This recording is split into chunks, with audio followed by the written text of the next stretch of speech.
The emergency signal came at 400 station time, cutting through the quiet hum of the monitoring station like a knife. Dr. Veshkara jerked awake at her desk, her four eyes focusing on the screens that had suddenly filled with red warning lights. "What in the void?" she muttered, her long fingers dancing across the controls. The Velcrin scientist had been monitoring this sector of space for 12 years, and nothing interesting had ever happened. Until now, the signal was coming from Sol System, the quarantined zone, the place where humans lived. Veshkara felt her heart skip a beat. Humans were not supposed to be able to send signals this far. They were classified as pre-FTL, meaning they couldn't travel faster than light. They were stuck in their own star system under observation, deemed too dangerous for contact. The Galactic Council had decided this 200 years ago after watching humans fight terrible wars and build weapons that could destroy their own planet. But this signal was strong. Very strong. She pulled up the data and her breath caught. The signal wasn't coming from one ship. The readings showed thousands of sources, thousands, all broadcasting emergency, codes in multiple languages and mathematical patterns that screamed for attention across the void of space. "This can't be right," she whispered, running the scan again. The same result. Veshkara hit the emergency alert button. Within minutes, her supervisor materialized on the communication screen, looking annoyed at being woken up. "This better be important, Veshkara." "Sir, Sol System. The humans. They're broadcasting an emergency signal. A big one." The supervisor's expression changed from annoyed to alert. "Show me." She transferred the data. Watched his face shift through several emotions as he processed what he was seeing. "Get this to the council. Now." 3 hours later, Veshkara stood in the council chamber, a massive circular room where representatives from 40 different species gathered to make decisions. The air was thick with tension, and the smell of various alien biologies mixed together. High Arbiter Quentel, a tall being covered in silver scales, stood at the center platform. His voice boomed through the chamber. "We are here to discuss the signal from Sol System. Dr. Veshkara, present your findings." She stepped forward, trying not to feel intimidated by all the eyes watching her. "The signal began at 400 this morning. It contains emergency distress markers in 47 different languages, evacuation coordinates, and mathematical sequences. The source appears to be thousands of vessels, all human." Murmurs rippled through the chamber. One council member, a being made of crystalline structures, spoke up. "That's impossible. Humans are pre-FTL. They shouldn't have thousands of vessels. They shouldn't even have the ability to send a signal this far." "I know," Veshkara said, "but the data doesn't lie. Something big is happening in Sol System."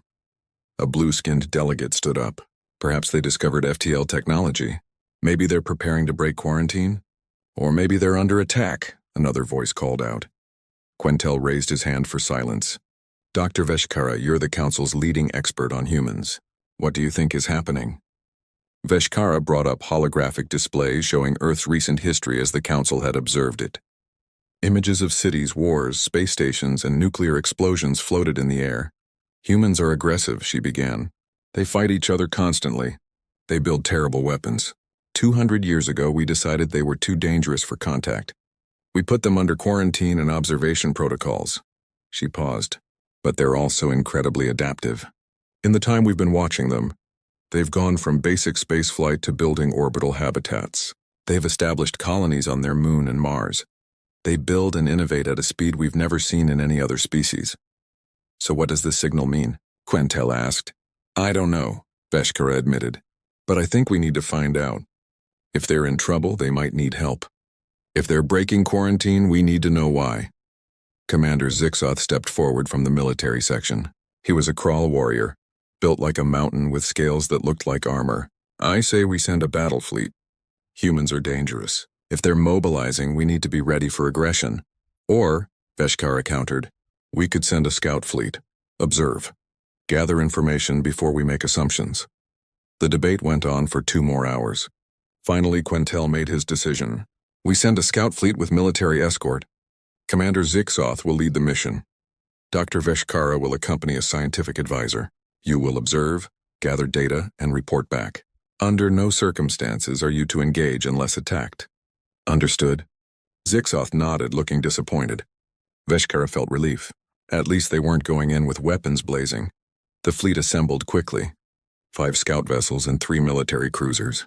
As they prepared to jump to FTL, Veshkara sat in her quarters reviewing everything the Council knew about humans. They were violent, yes.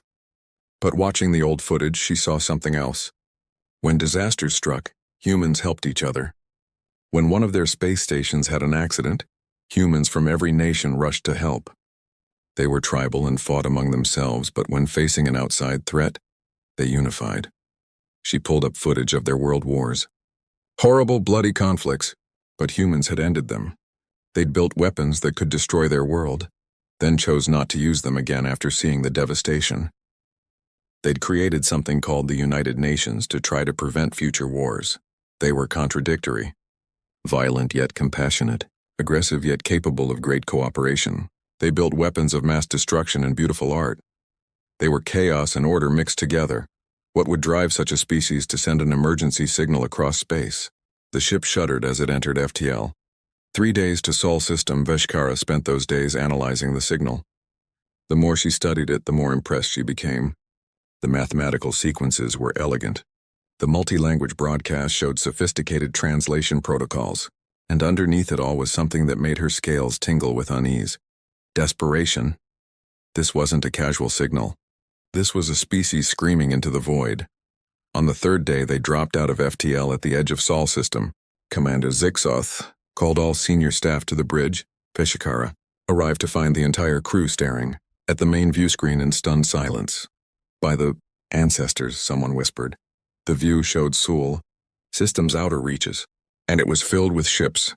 Not dozens, not hundreds. Thousands upon thousands of vessels of all sizes and shapes. Some were clearly military, bristling with weapons. Others were massive, blocky things that had to be colony ships or transport vessels. Still others looked like they'd been cobbled together from industrial equipment, and they were all moving. Organizing into formation, preparing for something. Long-range scan, Zixoth ordered, his voice tight. The scan results came back and Veshkara felt her legs go weak. The readings showed massive industrial activity throughout the entire system. Orbital stations being dismantled. Asteroid mining facilities being broken down and loaded onto ships. Even parts of the Mars colonies were being packed up. They're not breaking quarantine, she said quietly. They're evacuating. The entire species is evacuating. Zixoth turned to her. Why? What could make an entire species abandon their home system? Before she could answer, the communication officer called out. Commander, we're being hailed. Audio only. It's in Standard Galactic Common. Everyone froze. Humans shouldn't know Standard Galactic Common. They'd never had contact with the Council. Put it through, Zixoth said. A human voice speaking accented but clear Standard filled the bridge. Unknown vessels, this is Earth Unified Defense Force. You have entered an active evacuation zone. For your own safety, maintain current distance and state your intentions. We don't want any trouble, but we can't stop. We won't stop. Humanity is on the move. The transmission ended. Veshkara and Zixoth locked eyes across the bridge. The same thought ran through both their minds. What exactly had humanity become in the centuries they'd been ignored? Commander Zixoth didn't respond to the human transmission immediately.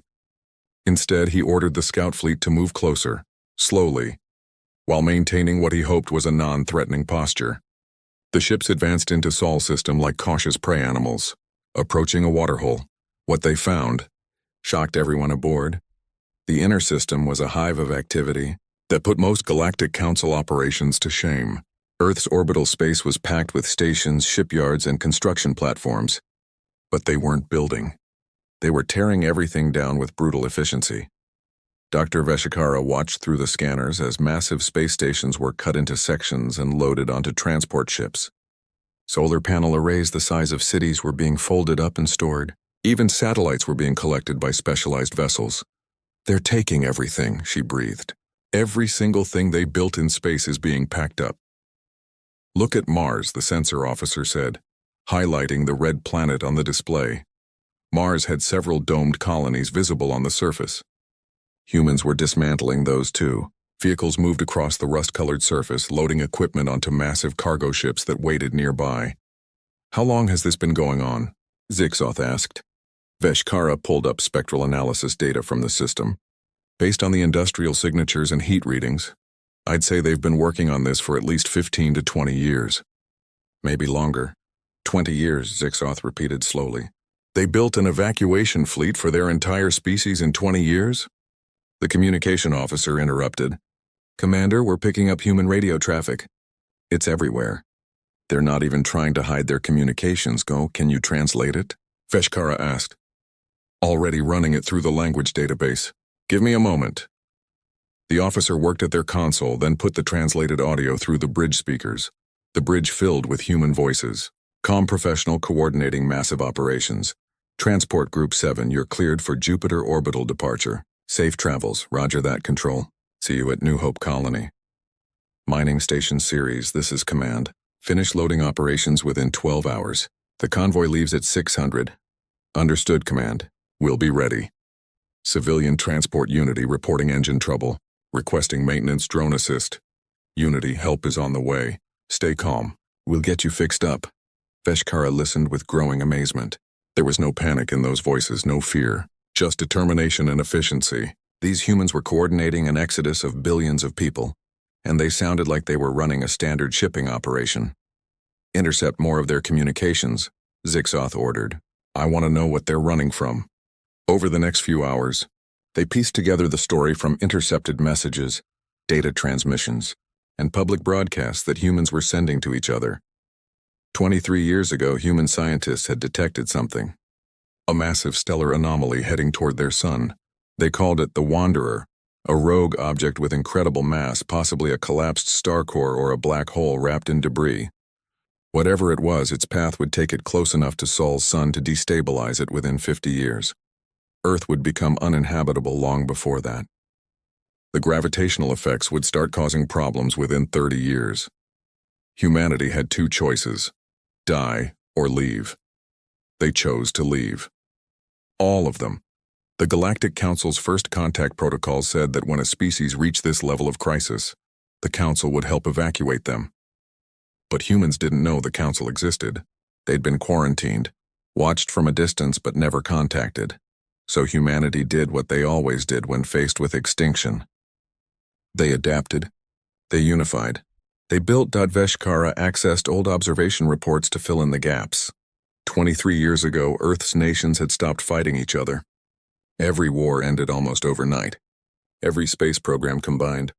Every corporation and government pooled their resources into something humans called the Exodus Project. They'd built shipyards in space. Massive construction platforms around Earth, Mars, and the asteroid belt. They'd converted their military into a construction and logistics force. They'd trained millions of people as pilots, engineers, and colonists. They'd sent out scout ships in every direction, searching for planets they could live on. They'd found several systems with potentially habitable worlds and established preliminary bases on them. These colony sites were rough, barely livable, but humans were determined to make them work, and they'd built ships, thousands and thousands of ships. Look at this, Veshkara said, pulling up specifications she'd managed to hack from a human database. Their largest colony ships can carry 50,000 people each. They have over 100 of those, plus thousands of smaller transports, cargo vessels, military escort ships, and mobile construction platforms. Zixoth studied the data with a warrior's eye. Their military vessels are crude but effective. Kinetic weapons, nuclear missiles, basic energy shields. Nothing fancy, but in large numbers they'd be dangerous. They built all of this in 20 years, Veshkara repeated, still unable to believe it. It took my people 500 years to develop spacefaring civilization. The Krull needed 600. Humans went from basic space stations to an interstellar evacuation fleet in 2 decades. They had motivation, Zixoth said grimly.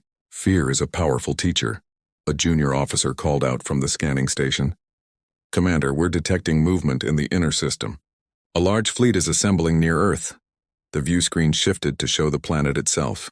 Beautiful blue and white swirled with clouds, and surrounding it like a protective shell were hundreds of warships. Those are their military escorts, Veshkara realized. They're organizing the civilian convoy. That must be the main evacuation fleet. As they watched, massive colony ships began detaching from Earth's orbital stations.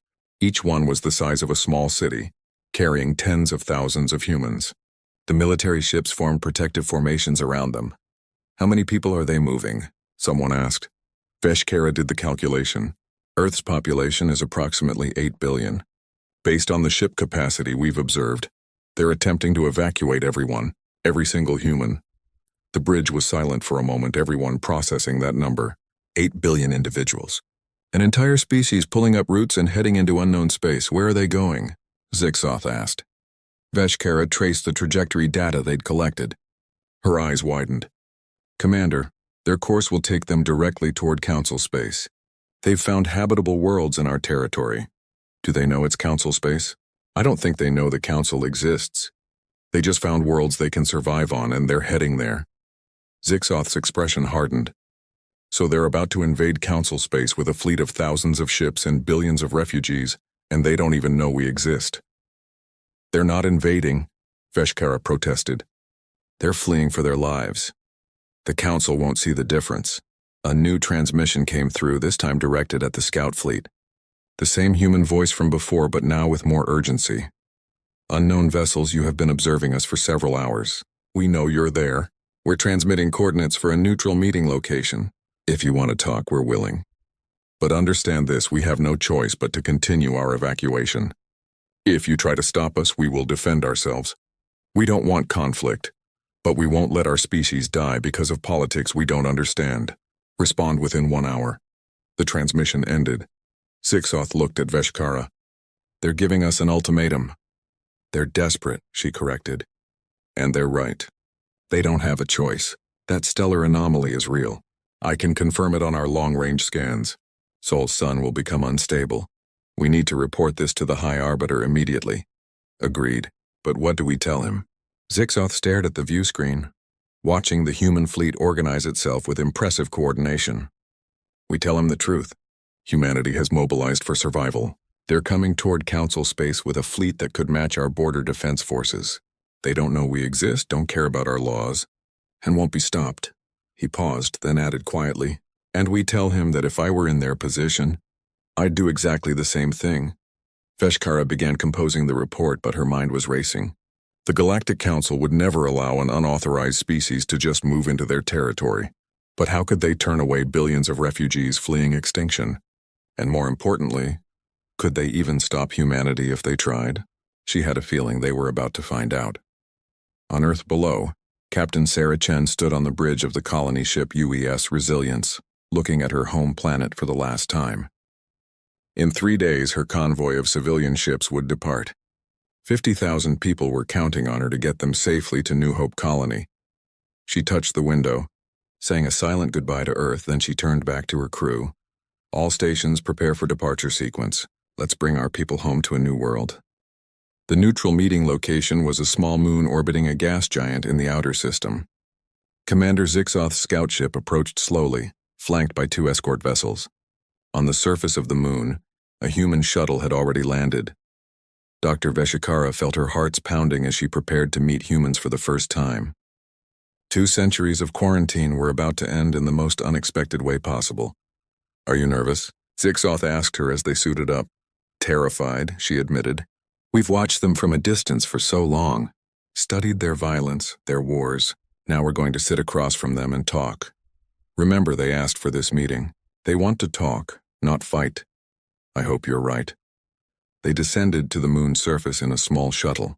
The human vessel was already there, a blocky, functional design that looked nothing like the elegant council ships. It looked like it had been built for purpose, not beauty. As they stepped out onto the moon's dusty surface, a door opened on the human shuttle. 3 figures emerged, wearing spacesuits that looked heavy and primitive compared to Galactic Council technology, but they worked, and that was all that mattered. The lead human raised a hand in what Veshkara recognized from her studies as a greeting gesture. They walked toward a portable shelter that humans had set up between the 2 ships. Inside the shelter, they removed their helmets. Veshkara got her first real look at a living human. The lead human was male with dark skin and gray hair at his temples.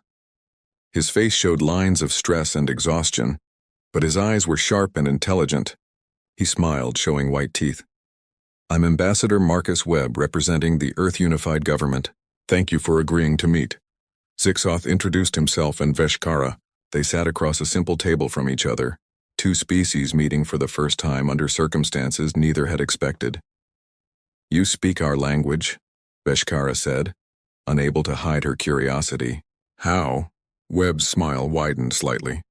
"We've been listening. For decades we've detected radio signals from space, broadcast in languages that weren't human. We recorded everything, built databases, developed translation matrices. When we realized we'd need to evacuate, we knew there had to be other intelligent life out here. We wanted to be able to talk to you when we met." "You knew about us?" Zixoth asked, surprised. "We knew someone was out there. We didn't know it was a galactic council with laws and territories. We just knew we weren't alone." Webb leaned forward. "Now I think it's time we were honest with each other. You've been watching us. How long?" Veshkara glanced at Zixoth, who nodded. 200 years. Since you developed nuclear weapons. The Council classified you as pre-FTL and potentially dangerous. You were placed under quarantine and observation protocols. Webb's expression didn't change, but something flickered in his eyes. Anger, maybe, or disappointment. "You watched us for 200 years and never made contact. You watched us nearly destroy ourselves in wars and said nothing. You watched us struggle to reach space and didn't help." "Council protocols," Zixoth said stiffly. "Species must reach certain development milestones before contact. And now we're evacuating our entire species and you're here. Is that a milestone?" The tension in the room was thick. Veshkara spoke carefully. "Ambassador Webb, we didn't know about your crisis until your emergency signal. We came to investigate. We want to understand what's happening." Webb pulled out a data device and slid it across the table. "Everything you need to know is there. The stellar anomaly, our evacuation plans, our colony sites. We have nothing to hide." Zixoth picked up the device, scanning the data. His expression grew serious as he read. "You've established colonies on 3 worlds already. Preliminary bases, yes. We sent advanced teams 5 years ago." "These worlds," Veshkara said, looking at the coordinates, "they're in Council space. And according to our records, they were surveyed and deemed uninhabitable. Too high gravity, extreme temperatures, toxic atmospheres." Webb nodded. "Uninhabitable for you, maybe. Difficult for us, but not impossible. We've adapted. We're already growing food there, processing the atmospheres, building permanent structures. In another 10 years, those worlds will be fully habitable by our standards." "How?" Veshkara couldn't hide her amazement. "Species don't just adapt to new worlds that quickly. We don't have time to do it slowly," Webb said simply. "We adapt or we die. Humans have always been good at adapting." Zixoth set down the data device. "Ambassador Webb, I need to be direct with you. The Galactic Council has laws. You cannot simply move into Council space without authorization. There are protocols, integration processes, evaluations. These things take time. How much time?" Webb asked. 50 years minimum. Probably longer." Webb's expression hardened. "We don't have 50 years. We have less than 30 before Earth becomes uninhabitable. We're moving our people now." "We've already started." "Then we have a problem," Zixoth said.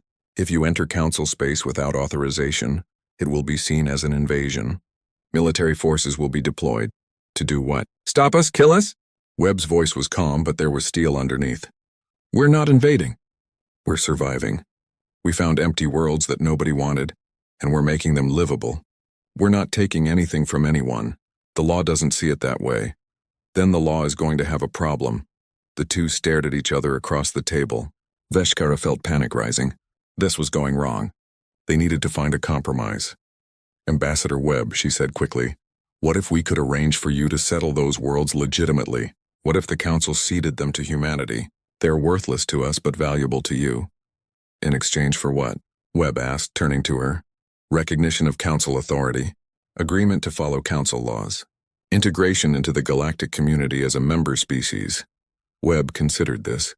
"We'd have to discuss it with our government, but I can tell you right now, we won't agree to anything that delays our evacuation.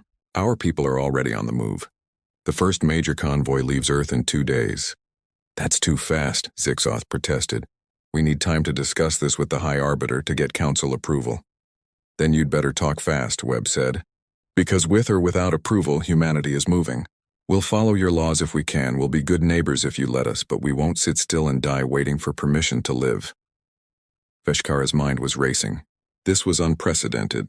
A species essentially forcing its way into council space out of pure necessity. But what choice did they have? "Commander," she said to Zixoth in their own language, "he's right. We can't stop them, not really. Look at the fleet data. They have thousands of ships, many of them armed. If we try to block them by force, people will die, both theirs and ours." "I know," Zixoth replied, also in their language. "But I have orders." The council was clear. Webb interrupted them. "I understand you're in a difficult position, but let me make something very clear." He pulled up a holographic display from his data device. It showed the human fleet in all its massive scale. "This is Convoy Group Alpha. 3,000 ships, 200 million people. It leaves Earth orbit in 48 hours. Behind it are groups Beta, Gamma, Delta, and 20 others. Over the next year, we'll move 8 billion people to new homes." He zoomed in on the military escorts. "These are our defense forces. We built them to protect our people from pirates, radiation storms, and any other threats we might encounter. We hoped we'd never have to use them against another intelligent species." The implication was clear. "Humans would fight if forced to. We don't want war," Webb continued. "We want peace. We want to join your council as friends and equals. But make no mistake, if you try to stop our evacuation, you will have to go through every ship, every person, every last human who refuses to let their species die. We've survived ice ages, plagues, and nuclear weapons. We'll survive this too." Zixoth was quiet for a long moment. Then he stood up. "I need to contact the High Arbiter immediately. This decision is beyond my authority."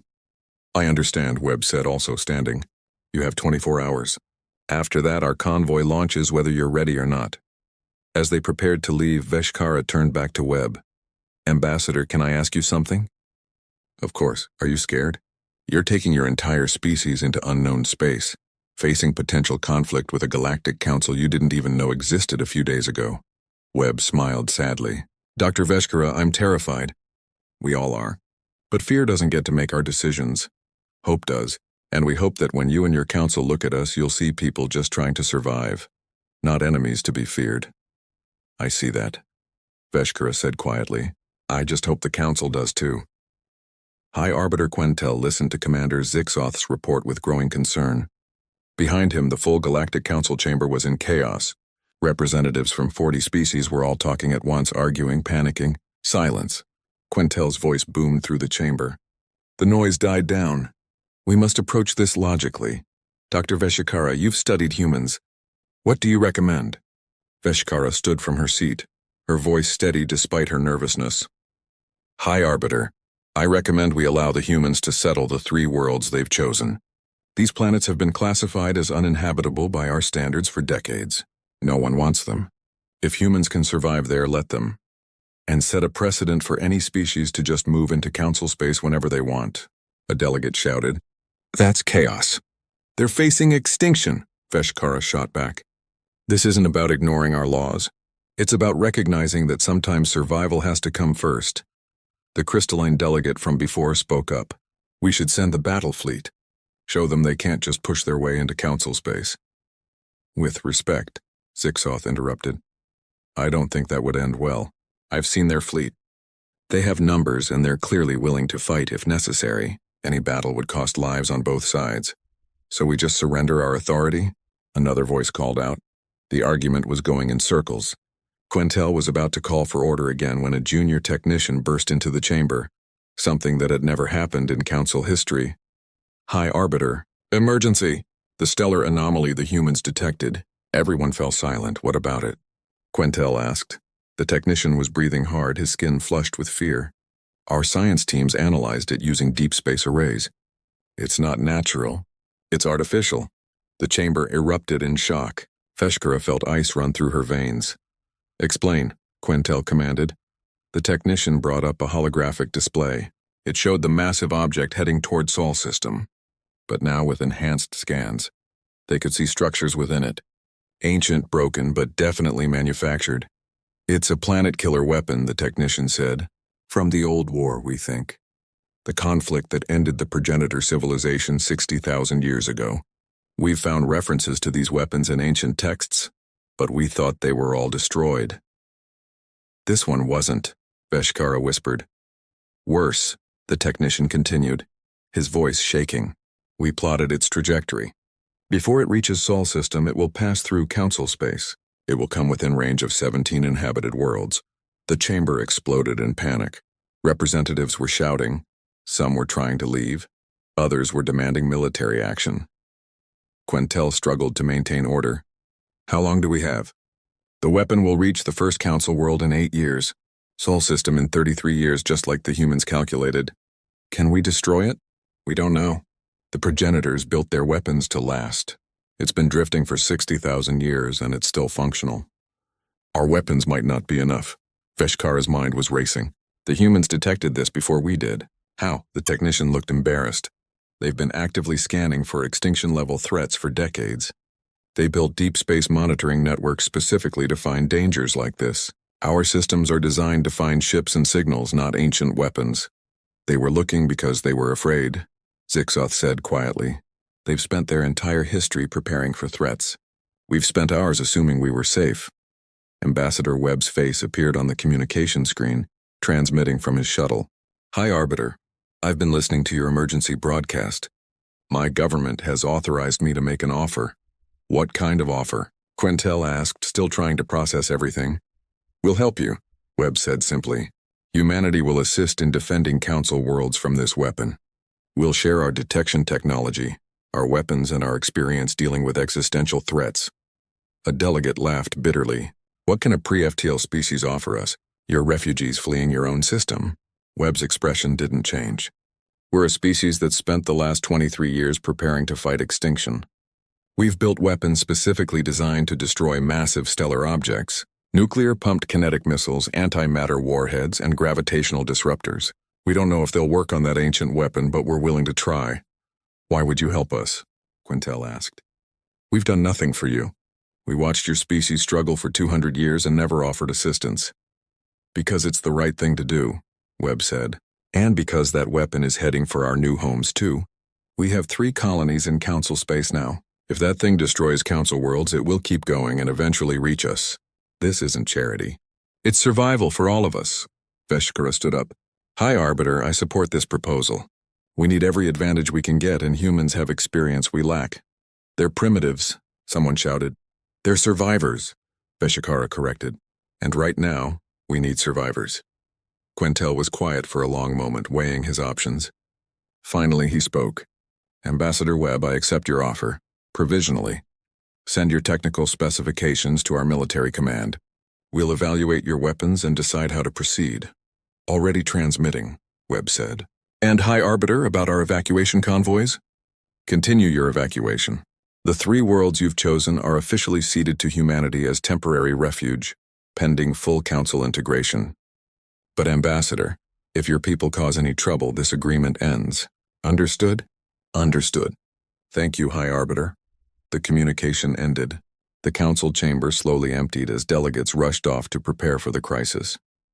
Veshkara found herself standing with Zixoth, both of them staring at the holographic display of the approaching weapon. They're going to fight with us, Zixoth said, sounding amazed. A species we've never helped, and they're volunteering to stand beside us. It's very human, Veshkara said. They see a threat, they fight it.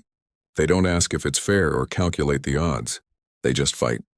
3 days later, Captain Sarah Chen stood on the bridge of the UES Resilience, watching her convoy of 50 ships jump to FTL. They were heading to New Hope Colony, carrying 50,000 civilians who would build a new life on a harsh world. But now they had company. 2 Galactic Council escort vessels had joined them, offering safe passage through Council space. Chen smiled. It was a start. Not friendship yet, but not war either. A beginning. Her communication officer called out, Captain, we're receiving a transmission from Earth Defense Force. They're requesting volunteers to join a joint task force with Council military.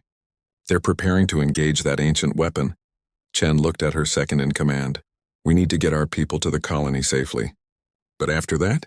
After that, ma'am, I think a lot of our crew will want to volunteer. That weapon threatens our new homes. We didn't come all this way just to let some ancient weapon destroy our future. Chen nodded. Send a message to Earth Defense Force. Tell them once we've delivered our passengers, the Resilience and her crew are available for military duty. She looked out at the stars rushing past. Humanity had left their home behind, but they hadn't left behind their fighting spirit. If that ancient weapon wanted to threaten their new worlds, it would learn what every enemy in human history had learned. Humans don't give up. They don't surrender. And they definitely don't let anyone destroy their future without a fight. Behind them, Earth continued its evacuation. Ahead of them, a new home waited. And between those 2 points, a threat loomed that would test both humanity and the Galactic Council. But for the first time in 200 years of isolation, humans weren't facing the threat alone. And for the first time in thousands of years, the Galactic Council had allies who understood what it truly meant to fight for survival. The combined fleet assembled in deep space, 3 light years from the approaching weapon. Captain Sarah Chen stood on the bridge of the UES Resilience, which had been converted from a colony ship to a command vessel. Around her, 300 ships from 20 different species waited for orders. The human contribution was significant. 80 warships, each loaded with weapons that the Galactic Council had initially dismissed as primitive. Nuclear missiles, kinetic impactors, experimental antimatter bombs. But after seeing the data, Council military experts had reluctantly admitted these weapons might actually work. All ships report ready, Chen's tactical officer announced. She opened a channel to the fleet. This is Captain Chen. In 10 minutes, we engage the enemy. I know many of you have doubts about fighting alongside humans. I know some of you still think we're too aggressive, too violent, too primitive. She paused. You're right. We are aggressive. We are violent. Because for our entire history, the universe has tried to kill us and we've refused to die. Today we bring that stubbornness to this fight. That weapon thinks it can destroy our worlds. It's about to learn what humans have known for millennia. Survival isn't about being the strongest or the smartest. It's about refusing to quit. She closed the channel. Across the fleet, alien crews listened to the translation and felt something they hadn't expected. Hope, Commander Zixoth, commanding a Kral battlecruiser, contacted Chen directly. That was a good speech, Captain. You think it'll help? I think we'll need every bit of courage we can find. Long-range scans show the weapon is even more dangerous than we thought. Its shields are still functional after 60,000 years. Then we hit it with everything we have. That's a very human strategy. Do you have a better one? Zixoth laughed, a sound like grinding stones. No, let's try it your way. The weapon appeared on the scanners first, then on visual displays. It was massive, easily 20 kilometers across, a sphere of ancient metal covered in strange symbols from a dead civilization. As they watched, sections of it began to glow with a sickly green light. It's detecting us, Dr. Veshikara said from the Council command ship where she was observing. Its automated defenses are activating. The weapon fired first. Beams of coherent energy lanced across space, hitting 3 Council vessels. Their shields held, but barely. The power readings were terrifying. All ships engage, Chen ordered. The fleet opened fire. Council energy weapons struck the ancient shields, creating brilliant flashes of light. Human kinetic missiles followed. Massive projectiles moving at a significant fraction of light speed. The weapon's shields flickered under the assault but held. It's too strong, someone said over the fleet channel. Then we hit it harder, Chen replied. She turned to her weapons officer. Prepare nuclear barrage. All missiles. Captain, that's our entire arsenal. I know. Fire them. 50 nuclear missiles launched from the Resilience, each one carrying a warhead powerful enough to level a city. Other human ships did the same. The space between the fleet and the weapon filled with hundreds of nuclear missiles. The weapon's defenses opened fire, destroying many of the missiles. But not all of them. 37 warheads reached their target and detonated simultaneously. The nuclear fires were visible across light years. When the blast faded, the weapon's shields were down. Now, Zixoth roared. All ships concentrated fire on the northern hemisphere. Council energy weapons, no longer blocked by shields, began tearing into the ancient metal. Human kinetic impactors followed, punching through the damaged armor. But the weapon wasn't finished. It began spinning and new weapons emerged from hidden ports. Missiles, thousands of them, screamed toward the fleet. Defensive maneuvers, Chen ordered. The battle dissolved into chaos. Ships scattered, dodging ancient missiles that moved with impossible speed. 3 Council vessels were destroyed. A human frigate took a direct hit and exploded. Chen watched her tactical display with cold calculation. They were losing ships, but the weapon was damaged. They just needed to press the attack. Get me all human vessels, she ordered. 80 human ships acknowledged her call. Listen up. That thing is wounded, but it's killing us. We need to finish this fast. I'm ordering a close-range assault. Load all remaining kinetic weapons and prepare for ramming speed. Captain, her second-in-command said quietly, that's a suicide run. No, it's a survival run. If we don't stop this thing here, it will kill billions of people across 17 worlds. Our families. Our children. Everyone we brought to the colonies. She looked around the bridge at her crew. I'm not ordering anyone to follow me, but I'm going in. Ma'am, the helmsman said, we're all with you. Chen opened a fleet-wide channel. Council ships, this is Captain Chen. Human forces are executing a close-range assault. We'd appreciate covering fire, but we're going in whether you're ready or not. Before anyone could respond, she gave the order. All human ships, attack speed. Target the damaged section. Let's end this. 80 human vessels accelerated toward the weapon. The ancient device fired everything it had, destroying ships with terrible efficiency. A destroyer exploded to Chen's left. A cruiser broke apart to her. Right, but humans kept coming. Zixoth watched, in awe and horror as human ships closed to point-blank range and fired their kinetic weapons directly into the weapon's damaged hull. Some ships, their weapons spent, simply accelerated harder and rammed into the ancient device. They're using their ships as weapons, someone said on his bridge, voice filled with disbelief. They're doing what they always do, Zixoth replied. Whatever it takes to win. The Resilience shook as it fired its last kinetic impactor into the weapon's core. The massive projectile punched through layers of ancient armor and detonated inside. All power to forward shields, Chen ordered. Brace for impact! The weapon exploded. Not all at once, but in a cascading series of detonations that tore it apart from the inside. The shockwave hit the Resilience like a hammer, throwing everyone to the deck. Alarms screamed as systems failed. When the sensors cleared, the weapon was gone. Just debris scattering across space. Damage report, Chen gasped, pulling herself back to her feet. Hull breaches on decks 7 through 12. Engines at 40%. Life support stable. Casualties? Her second-in-command checked the display, his face grim. Throughout the fleet, we lost 23 human ships, 14 council vessels, approximately 8,000 personnel. The bridge was silent. 8,000 lives. The price of victory. They'll be remembered, Chen said quietly. Send a message to all surviving ships. The threat is neutralized. Mission accomplished. 3 weeks later, Dr. Veshkara stood before the Galactic Council, presenting her final report on human integration. The battle proved what I've been trying to tell you, she said to the assembled delegates. Humans are not primitives. They're survivors. They think differently than we do. Where we calculate odds and plan careful strategies, they assess the situation and do whatever needs to be done, regardless of cost. High Arbiter Quintel nodded slowly. 23 human ships sacrificed themselves to destroy that weapon. Some of those ships simply rammed it when they ran out of weapons. That's humanity, Veshkara said. They don't surrender. They don't retreat. They win or they die trying. She paused. But they also showed mercy. After the battle, human medical ships were the first to reach our damaged vessels. They shared their supplies, their medical knowledge, their limited resources. They could have withheld help, demanded payment for their sacrifice. Instead, they helped because it was the right thing to do. I move that humanity be granted full council membership, Quintel announced. Not provisional status, full membership with all rights and responsibilities. Does anyone object? No one did. The vote was unanimous. 1 year later, Captain Sarah Chen walked through New Hope Colony with Ambassador Webb. The harsh world had been transformed. Domed cities dotted the landscape. Fields of genetically modified crops grew in the alien soil. Human children played in parks while their parents worked in factories and laboratories. 8 billion people, Webb said, looking at the colony. All relocated. All surviving. It took us 2 years, but we did it. And now we're council members, Chen added. Humans serving on council ships, joint research stations, trade agreements.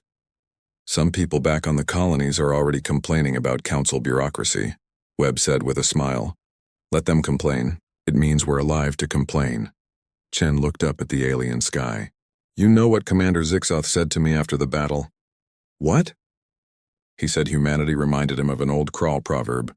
The stone that refuses to break becomes the mountain. Webb laughed.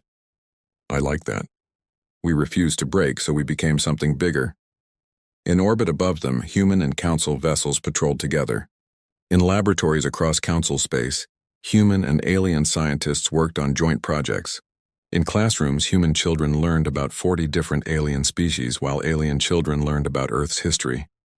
Humanity was on the move, just as the emergency signal had warned. But they weren't invading or fleeing anymore. They were building, growing, becoming part of something larger than themselves.